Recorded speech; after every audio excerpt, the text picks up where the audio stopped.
नमस्कार, आप देख रहे हैं क्रिप्टो टीवी। मैं हूं आपका दोस्त, आपका host Sandeep Kasalkar. Financial information service industry के लीडिंग ग्लोबल कंटेंट प्रोवाइडर और नॉलेज पोर्टल क्रिप्टोवायर की होल्डिंग कंपनी टिकर प्लांट ने गूगल क्लाउड के साथ कोलैबोरेशन की घोषणा की है। टिकर प्लांट और गूगल के साथ हुई पार्टनरशिप का एम क्रिप्टोवायर इकोसिस्टम को डेवलप करना है, जो एक कॉमन प्लेटफॉर्म पर क्रिप्टो करेंसी और ब्लॉकचेन इंडस्ट्री के सभी स्टेक होल्डर्स को कैटर करेगी।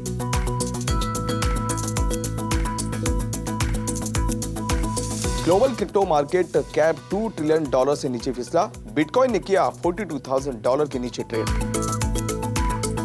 इंटेल अगले ग्लोबल कॉन्फ्रेंस में अपने दमदार बिटकॉइन माइनिंग मशीन को रखेगी दुनिया के सामने।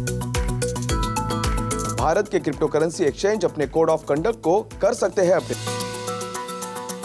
EU market regulator proof of work crypto mining पर लगाना चाहता है प्रतिबंध। The currency artist Damien Hirst ने NFT प्रोजेक्ट के लिए लॉन्च किया Chainlink price index. UK का फाइनेंशियल रेगुलेटर क्रिप्टो विज्ञापनों को बड़े इन्वेस्टर्स तक ही रखेगा। फिनटेक स्टार्टअप माइलो ने की 30 साल के क्रिप्टो मॉर्गेज की पेशकश। फाइनेंस थाईलैंड में लॉन्च कर रहा है अपना नया क्रिप्टो एक्सचेंज। थाईलैंड के रेगुलेटर की क्रिमिनल कंप्लेंट के बाद लिया यह फैसला। जेपी मॉर्गन की स्टडी के अनुसार इथेरियम का NFT मार्केट शेयर छीन रहा है सोलाना। अब देखते हैं खबरें विस्तार से। फेडरल रिजर्व मॉनिटरी द्वारा की जा रही सख्ती ने क्रिप्टो इन्वेस्टर्स में अपना डर बनाए रखा, जिसकी वजह से वीक इक्विटीज और राइजिंग बॉन्ड यील्ड्स को ट्रैक करते हुए global crypto market capitalisation $2 trillion से नीचे फिसला। फेड फंड्स फ्यूचर्स इस समय मार्च में सेंट्रल बैंक द्वारा रेट्स में 20 बेसिस पॉइंट्स की बढ़ोतरी करने की 93% संभावना का मूल्य निर्धारण कर रहा है। सामान्य तौर पर एसेट प्राइसेस के लिए पॉलिसी में सख्ती को मंदी के रूप में देखा जा सकता है। यूएस सेंट्रल बैंक बहुत जल्दी बहुत ज्यादा इंटरेस्ट बढ़ा देगी, इस डर से बॉन्ड यील्ड्स में बढ़ोतरी हुई। नर्वसनेस को रिफ्लेक्ट करते हुए बिटकॉइन ने $41,494 पर ट्रेड किया, जबकि इथर ने अर्ली इवनिंग इंडियन ट्रेड्स में 2.5% की गिरावट देखी। वही कार्डानो के एडीए टोकन जैसे रिसेंट आउट परफॉर्मेंस ने $1.39 के करीब ट्रेड किया, जो पिछले 24 घंटों में 7.9% से नीचे फिसला है। नेटवर्क द्वारा इथेरियम की फी बर्निंग मैकेनिज्म को लागू करने के बावजूद स्केलिंग सॉल्यूशन पॉलीगॉन के मैटिक टोकन में 6% की गिरावट देखी गई।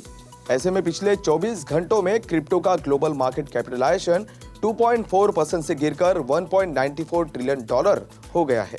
फरवरी 2022 में होने वाली international solid state circuits conference ISSCC में माइक्रोचिप जायंट इंटेल ने अपने ultra low voltage energy efficient bitcoin mining ASIC को अनवेल करेगी, जिसे बोनांजा माइन के नाम से भी जाना जाता है। इंटेल के 2018 पेटेंट फाइलिंग से पता चलता है कि बोनांजा माइनिंग इफेक्टिव तरीके से कैलकुलेशंस को खत्म कर पाएगा, जो रिपीटेड या फिर रिडंडेंट कंप्यूटेशंस को एलिमिनेट करता है। ओवरऑल पावर कंजप्शन को लगभग 15% कम करने के लिए इस सिस्टम को क्रिएट किया गया है। माइनिंग हार्डवेयर में इसकी एंट्री के साथ इंटेल बिटमैन जैसी कंपनीज की कॉम्पिटिटर बन जाएगी। लगातार प्रोसेसर शॉर्टेजेस और इनकंसिस्टेंट प्रोडक्शन कॉस्ट में कमी के बावजूद क्रिप्टो माइनिंग की मांग की रफ्तार में तेजी देखने मिल रही है। Indian crypto currency exchange regulator के साथ कन्फ्रंटेशन से बचने के लिए अपने self regulatory code of conduct को रिवाइज करने पर विचार कर रहे हैं। Income tax department, enforcement directorate और दूसरी रेगुलेटरी एजेंसीज द्वारा क्रिप्टो सेक्टर की कड़ी जांच के बाद यह कदम उठाया गया है। रिपोर्ट में कहा गया है कि क्रिप्टो सेलिंग प्लेटफॉर्म से बनी संस्था blockchain and crypto asset council BACC code of conduct को अपडेट करने पर काम कर रही है। वजीरेक्स, कॉइनडिसेक्स और CoinSwitch Kuber leading crypto currency firms इस सेल्फ रेगुलेटरी बॉडी BACC का हिस्सा है। क्रिप्टो करेंसी एक्सचेंजेस की रिवाइज ऑपरेटिंग पॉलिसीज में वार्निंग और इंडस्ट्री के वोलेटाइल नेचर को हाईलाइट करने वाले एप्रोप्रिएट बैनर्स को ऐड करने के साथ साथ ऑडिट करने और मार्गदर्शन के लिए बिग फॉर ऑडिट फर्म्स में टैक्स एक्सपर्ट की अपॉइंटमेंट करना भी शामिल है। यूरोपियन सिक्योरिटीज और मार्केट्स अथॉरिटी ESMA के वाइस चेयरमैन इरिक थेडन के अनुसार यूरोपियन यूनियन में proof of work crypto mining पर बैन लगाया जाना चाहिए। आपको बता दें कि इरिक थेडिन ने हाल ही में दिए गए एक अपने इंटरव्यू में कहा, EU रेगुलेटर्स को क्रिप्टो इंडस्ट्री को कम energy intensive proof of stake mining की तरफ लेकर जाना चाहिए। उनके मुताबिक इसका सोल्यूशन सिर्फ प्रूफ ऑफ वर्क पर बैन लगाना है, क्योंकि प्रूफ ऑफ स्टेक में काफी लो एनर्जी प्रोफाइल है। ईयू के पास proof of work mining industry का इनसिग्निफिकेंट हिस्सा है। आज के समय में बिटकॉइन माइनिंग में यूएस 35.4% की हिस्सेदारी के साथ है, तो कजाकिस्तान 18.1%, जबकि रशिया 11.23% शेयर्स के साथ तीसरे स्थान पर है। बात करें प्रूफ ऑफ वर्क मॉडल की, तो इसमें पावरफुल कंप्यूटर्स के साथ माइनर्स शामिल होते हैं ताकि वो ब्लॉकचेन पर ट्रांजैक्शन रिकॉर्ड करने के लिए कॉम्प्लेक्स मैथमेटिकल प्रॉब्लम्स को हल करने के लिए न्यू कॉइन से रिवॉर्डेड किए जाए। ऐसे में दुनिया की दो बड़ी क्रिप्टो करेंसीज बिटकॉइन और ईथर दोनों ही इस मॉडल का इस्तेमाल करती है। दूसरी तरफ प्रूफ ऑफ स्टेक माइनिंग कम एनर्जी इंटेंसिव है। इसमें यूजर नेटवर्क में कितनी इन्वेस्टमेंट या स्टेक है उसके आधार पर ट्रांजैक्शन रिकॉर्ड करने का अधिकार हासिल करते हैं। ऐसे में इधर का प्लान है कि वो साल के अंत तक प्रूफ ऑफ स्टेक मॉडल में माइग्रेट हो जाएगा। इंग्लिश आर्टिस्ट, एंटरप्रेन्योर और आर्ट कलेक्टर डेमन हर्स्ट ने अपने NFT कलेक्शन द करेंसी के लिए डेटा प्रोवाइडर और क्रिप्टो नेटवर्क चेन लिंक के सौजन्य से खुद का डेडिकेटेड प्राइस इंडेक्स लॉन्च किया है। टैक्सी डर्माइट शार्क्स और डायमंड स्टडड स्कल्स जैसे वाइडली एक्सपेंसिव आर्ट के लिए फेमस हर्स्ट ने द करेंसी नाम का अपना NFT कलेक्शन पिछले साल रिलीज किया था, जिसमें क्रिप्टो पंक्स और बोर ऐप यॉट क्लब की तरह स्लाइटली वेरिएशंस वाली 10,000 इमेजेस है, जिसकी वैल्यू यानी फ्लोर प्राइस कलेक्शन के सबसे लोएस्ट प्राइस वाले सिंगल NFT के आधार पर तय होती है। नया प्राइस इंडेक्स चेन लिंक के ओरेकल्स बेस्ड प्रोजेक्ट की वैल्यूएशंस के लिए एक और मापदंड ऑफर करेगा। यह एक तरह से क्रिप्टो नेटवर्क को ऑफ चेन रिकॉर्ड प्रोवाइड करने का एक तरीका है। अक्सर उनका इस्तेमाल क्रिप्टो करेंसीज के लिए प्राइस डेटा कलेक्ट करने के लिए किया जाता है।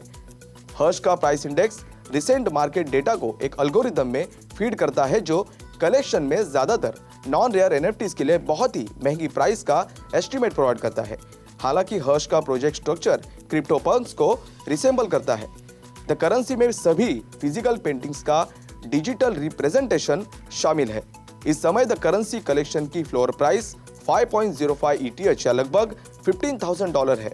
यूके के फाइनेंशियल सर्विसेज रेगुलेटर ने कहा कि वो क्रिप्टो असेट को क्लासिफाई करने के लिए योजना बना रहा है, ताकि क्रिप्टो विज्ञापनों को सिर्फ हाई नेटवर्थ और सोफिस्टिकेटेड इन्वेस्टर्स तक ही सीमित रखा जा सके। रेगुलेटर रेफर ए फ्रेंड और न्यू जॉइनर रिवॉर्ड्स जैसे इंसेंटिव्स को भी बैन करने के बारे में सोच रहा है। The financial conduct authority FCA crypto asset advertising के नियमों को इतना सख्त इसलिए कर रही है ताकि सरकार उन इन्वेस्टर्स को प्रोटेक्ट कर सके जो क्रिप्टो वर्ल्ड से जुड़ी रिस्क को पूरी तरह से समझे बिना इसमें अपनी हार्ड अर्न सेविंग्स को इन्वेस्ट कर रहे हैं। क्रिप्टो प्रमोशंस को रेगुलेट करने के फ्रेमवर्क को तैयार करने के लिए सरकार ने 2020 में ही कंसल्टेशन प्रोसेस स्टार्ट कर दी थी। तब से एडवर्टाइजिंग स्टैंडर्ड्स अथॉरिटी ASA ने मिसलीडिंग एडवर्टाइजमेंट्स पर प्रतिबंध लगाने के लिए कई कदम उठाए हैं। मंगलवार को ट्रेजरी ने कहा कि वो क्रिप्टो विज्ञापनों को नियंत्रित करने वाले नियमों को मजबूत करने और FCA को इस इंडस्ट्री को रेगुलेट करने की शक्ति देने के लिए नए कानून पेश करने की योजना बना रही है। FCA ने 23 मार्च तक प्रपोजल्स पर प्रतिक्रिया मांगी है और कहा है कि वो मीडिया तक फाइनल रूल्स को कंफर्म करना चाहती है। क्रिप्टो वायर ने भारत के पहले क्रिप्टो करेंसी इंडेक्स IC15 को लॉन्च किया है। क्रिप्टो वायर एक ग्लोबल सुपर ऐप है जिसमें क्रिप्टो टीवी भी शामिल है। IC15 इंडेक्स का उद्देश्य इन्वेस्टर्स को दुनिया भर के प्रमुख क्रिप्टो एक्सचेंजेस पर listed top 15 widely traded liquid crypto currency के परफॉर्मेंस को ट्रैक करने में मदद करना है।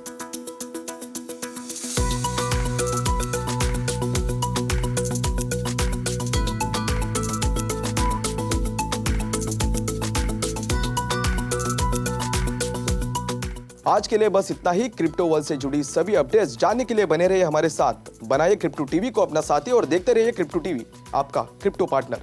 मैं संदीप कसालकर आपसे विदा लेता हूं। नमस्कार।